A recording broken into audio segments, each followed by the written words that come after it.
Bom dia, paz do Senhor. Como está você? Como está a sua família? Eu creio que tudo bem, pois Deus assim tem nos abençoado. Estamos aqui reunidos para mais uma vez estudarmos a lição da Escola Bíblica Dominical, que tem como tema central a introdução à doutrina do trinitarianismo. E no dia de hoje estaremos estudando a lição de número 5, que tem como título os atributos exclusivos da Trindade Santíssima. Estaremos usando como fundamento o texto em 1 João capítulo 5, versículo 7, que diz assim: porque três são os que testificam no céu: o Pai, a Palavra e o Espírito Santo. E esses três são um. Estaremos usando o texto lá de Êxodo, capítulo de número 15, na leitura bíblica em classe, se você quiser acompanhar na sua casa, Êxodo capítulo 15, do versículo 11 ao versículo 13, que diz assim: ó Senhor, quem é como tu entre os deuses? Quem é como tu, glorificado em santidade, terrível em louvores, operando maravilhas? Estendeste a tua mão direita, a terra o estragou. Tu, com a tua beneficência, guiaste este povo que salvaste. Com a tua força, o levaste à habitação da tua santidade. Antes de estarmos entrando na introdução, eu quero estar lendo o objetivo geral e os objetivos específicos. O objetivo geral diz assim: mostrar a grandeza do Senhor, que de forma triuna age com atributos exclusivos. Objetivos específicos: reconhecer pela palavra a eternidade do Deus Criador, que se revelou em três pessoas. Mostrar que os atributos sobrenaturais do Deus Criador permite desfrutar do seu grande poder. E explicar como a onipotência da Trindade proporciona confiança. Introdução. Essa introdução também está na sua revista. Estudaremos nessa lição as qualidades reveladas de Deus em forma de atributos sobrenaturais e exclusivos. E como ele se revelou no passado, no presente e se revelará no futuro. O tópico 1 vem falando sobre a eternidade. O tópico 2 sobre a onipresença. E o tópico 3 sobre a onipotência. Esses três atributos revelados no Deus Pai, Deus Filho e Deus Espírito Santo. Vamos lá. 1.1. O Deus Pai eterno. A ênfase está na ausência do tempo, ou no tempo de duração indefinida. A palavra eternidade, no Antigo Testamento, a palavra é olam. No Novo, é empregado o termo aion. Essas palavras podem referir-se a períodos exatos, como também a durações indefinidas e incalculáveis. Olha o que nós estamos destacando aqui. Essas palavras usadas em hebraico e grego, elas significam períodos indefinidos e também incalculáveis. É um Deus transcendente que estamos aprendendo no dia de hoje. Esse Deus transcendente significa que depende da criação. Eternidade. Segundo o dicionário Aurélio, olha o que significa: atributo, qualidade, característica do que não tem início ou fim. Olha o que a lição define sobre um Deus eterno. Não tem início, não terá fim, eternidade não se passa, mas se vive. Isso aqui é a definição da lição que estamos estudando. A eternidade de Deus, por exemplo, significa seu contínuo domínio sobre todo o tempo, passado, presente e futuro. Deus, ele domina sobre todo o tempo, tanto o passado, quanto o presente, quanto o futuro. Olha o que diz um texto, O Cordeiro de Deus foi morto antes da fundação do mundo. O Cordeiro que estaremos estudando mais à frente, ele foi morto antes da fundação do mundo, antes de existir o planeta Terra, o Cordeiro de Deus, Antes de ter a fundação do mundo, o Cordeiro de Deus já tinha sido morto. Que coisa interessante. E nós queremos, para exemplificar, um texto também lá em Salmo 90, verso 2, que diz: antes que os montes nascessem, ou que tu formasses a terra e o mundo, sim, de eternidade em eternidade, tu és Deus. Esse texto dá para elucidar bastante sobre a eternidade de Deus. Como ele comanda, ele tem domínio sobre o tempo. Próximo. A eternidade não deve ser considerada como algo que posiciona o Senhor fora do tempo, como faz a filosofia. Não. A filosofia ela quer saber sempre o porquê de todas as coisas. Não? Porém, a palavra do Senhor que traz verdadeiramente as respostas para as nossas vidas. Não? Deus realizou a nossa redenção em um momento específico na história. Vindo à plenitude dos tempos, Deus enviou o seu Filho. Mas vindo à plenitude dos tempos, está em Gálatas capítulo 4, versículo 4, Deus enviou o seu Filho, nascido de mulher, nascido sobre a lei. E sua morte é vista como o evento principal que completa ou dá significado às eras. E ele aparecerá uma segunda vez na história. Então, na plenitude dos tempos, o nosso Deus trouxe Cristo, que esse mesmo Cristo, esse mesmo Cordeiro que foi morto antes da fundação do mundo, na plenitude dos tempos, ele chegou até nós. Tá bom? E aí, com a chegada de Jesus Cristo, é que trouxe um verdadeiro significado às eras. E ele aparecerá pela segunda vez. Próximo. 1.2. O Deus Filho é eterno. O próprio Senhor Jesus, após haver deixado a forma humana e estado em corpo de glória, disse: Eu sou o Alfa e o Ômega. Essa expressão em grego, né? Isso quer dizer a primeira e a última letra do alfabeto grego. O primeiro e o último. Se tivéssemos que falar em hebraico, seria o Aleph e o Tal. Né? Aqui o Senhor Jesus, falando sobre a sua eternidade, ele fala que já é o início e já é o final de todas as coisas. Próximo. Alguém diria, como o eterno, e se o primeiro e último, o início e o fim, visto que o eterno não tem início e nem fim? Entendemos que, sendo ele o primeiro e o último, quer dizer que o antes dele não houve e o depois dele não houve, e o depois dele não haverá, né? Aí tem um texto para elucidar que está em Apocalipse, capítulo 1, verso 8 e o versículo também 17. Isaías também falando da eternidade do nosso Senhor Jesus Cristo, ele vem a falar, Isaías revela que Jesus é chamado de Pai da eternidade, que está em Isaías, capítulo 9, o versículo de número 6. Próximo. 1.3. Agora estaremos falando sobre a eternidade do Espírito Santo. O escritor aos Hebreus reuniu em uma só citação os seres da Trindade eterna para apresentar a eternidade do Deus Espírito Santo, que está nesse texto aqui, que está em Hebreus 9, versículo 13 e o versículo 14. Próximo. Agora chegamos no tópico de número 2, a onipresença. E também estaremos falando sobre o Deus Pai, Deus Filho e Deus Espírito Santo. O tópico 2.1 já vem falando, Deus Pai é onipresente. Eu queria estar trazendo aqui uma definição que diz assim, embora nem o substantivo onipresença, nem o adjetivo onipresente sejam encontrados nas Escrituras, a Bíblia Sagrada pressupõe a presença de Deus em todos os lugares. Tá bom? Você conseguiu entender?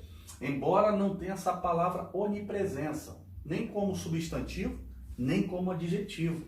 Porém, elas são encontradas nas... Porém, a Bíblia Sagrada pressupõe a presença de Deus em todos os lugares. Próximo, para você entender melhor.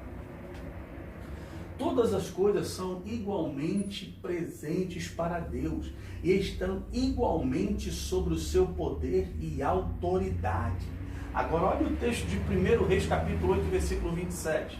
Mas, na verdade, habitaria Deus na terra? Eis que os céus e até o céu dos céus te não poderiam conter, quanto menos essa casa que eu tenho edificado. Agora chega o momento de uma edificação de um templo, de uma casa para Deus, e aqui o autor vem falando que não poderia fazer uma casa para que pudesse conter a presença de Deus, poder conter Ele neste lugar, porque Ele é tremendo. Entendeu? Próximo.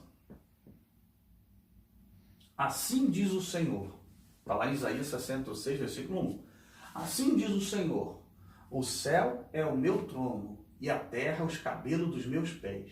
Que casa edificaria vós? E que lugar seria o do meu descanso? Olha, agora o próprio Deus vem falando em Isaías capítulo 66, né, sobre a sua grandeza, sobre a sua presença, que é grande, é tremenda, né?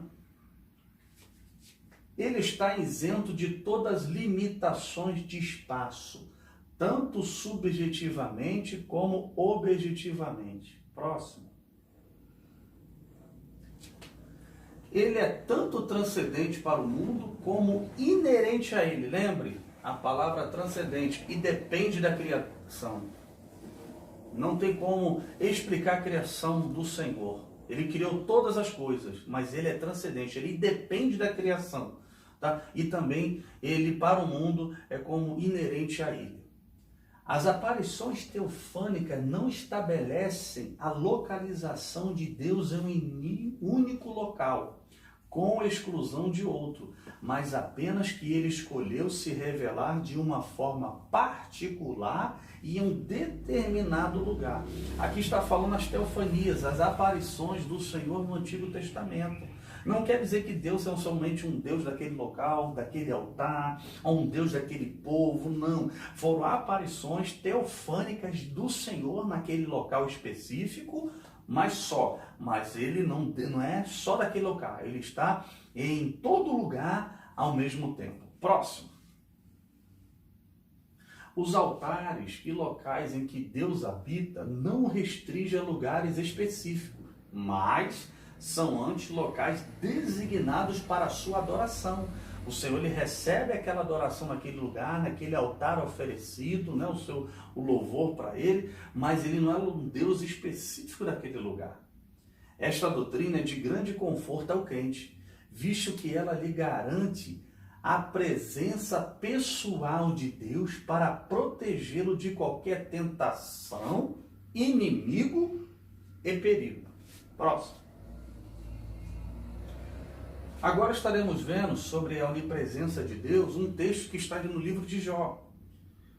Jó 26, versículo 6 está escrito: o inferno está nu perante ele, e não há coberta para a perdição. Provérbios 15, 11 está escrito: o inferno e a perdição estão perante o Senhor, quanto mais o coração dos filhos dos homens. E Amós também vem a falar: ainda que cave até o inferno, a minha mão não os tirará. E se subirem dali, os farei descer. Então aqui nós trazemos agora 3 textos para elucidar a presença desse Deus Todo-Poderoso. Próximo. Jó 34:11 também veio a falar: porque segundo a obra do homem, ele lhe paga, e faz que cada um ache segundo o seu caminho. Os olhos de Deus estão sobre todos ao mesmo tempo. Olha a grandeza da presença do Senhor. Olha o texto que está escrito em Jó. Ele faz que cada um ache segundo o seu caminho. O Senhor, ele consegue, segundo a sua onipresença, ele consegue ver todos ao mesmo tempo. Olha a grandeza do Senhor. Próximo. Agora estaremos vendo sobre o Deus Filho onipresente. E eu já queria trazer um texto para elucidar, que está em Efésios, capítulo 4, versículo 10, está escrito assim: aquele que desceu é também o mesmo que subiu acima de todos os céus, para cumprir todas as coisas. Aqui falando sobre Jesus Cristo, que fala que ele desceu, é o mesmo que subiu, né? Para elucidar, falando sobre a onipresença do Filho, Deus Filho. E eu também quero trazer um outro texto que está até na sua lição, né, que está em João capítulo 14, versículo 23, olha que coisa tremenda. Né? Jesus respondeu e disse-lhe: se alguém me ama, guardará a minha palavra, e eu e o Pai o amaremos, e viremos para ele e faremos nele morada. Olha só que coisa tremenda.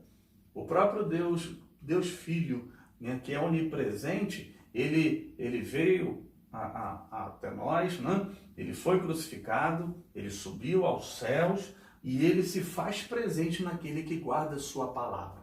Próximo. 2.3. Deus Espírito Santo é onipresente. O salmista reconhece a onipresença do Espírito Santo e pergunta: para onde fugirei da tua presença? Salmo 139, versículo 7, vem falando da onipresença do Deus Espírito Santo. E agora, já estaremos entrando agora no tópico de número 3, a onipotência.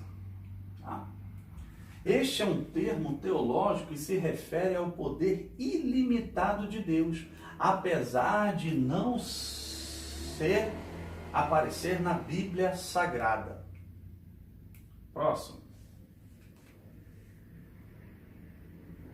Embora não exista a palavra no hebraico, a qual corresponde exatamente El Shaddai, é traduzido como Deus Todo-Poderoso. Yahvé Sabaote aproxima-se do significado do termo, referindo-se ao Senhor dos Exércitos, ou Deus dos Exércitos. Bom, próximo para que você possa entender. No Novo Testamento, a palavra grega Pantocrator é encontrada 10 vezes. Apenas seja traduzidas como onipotente. Em algumas versões, ela é usada na Septuaginta para traduzir Yahvé Sabaote, Senhor dos Exércitos. Seu significado literal é Todo-Poderoso ou Onipotente. Bom, próximo. As Escrituras falam da onipotência de Deus através de várias maneiras, tá bom? Não há nada difícil demais para ele. Aí estaremos vendo agora na Bíblia Sagrada, eu vou estar aqui destacando para você, um livro de Gênesis que fala sobre a onipotência de Deus na época ali de Abraão, que está em Gênesis capítulo 18 e o versículo 14, que está escrito assim: haveria coisa difícil ao Senhor? Ao tempo determinado tornaria a ti por este tempo da vida, e Sara terá um filho. Aqui está se referindo ao pai da fé, né, o patriarca, e a sua esposa era estéril. E aqui, falando sobre a onipotência de Deus, né, para elucidar esse termo, onipotência, que é uma realidade, né, que vemos sobre o grande poder de Deus, esse texto aqui de Gênesis vem falar que Deus vem falar que se haveria alguma coisa difícil para ele. Tá bom?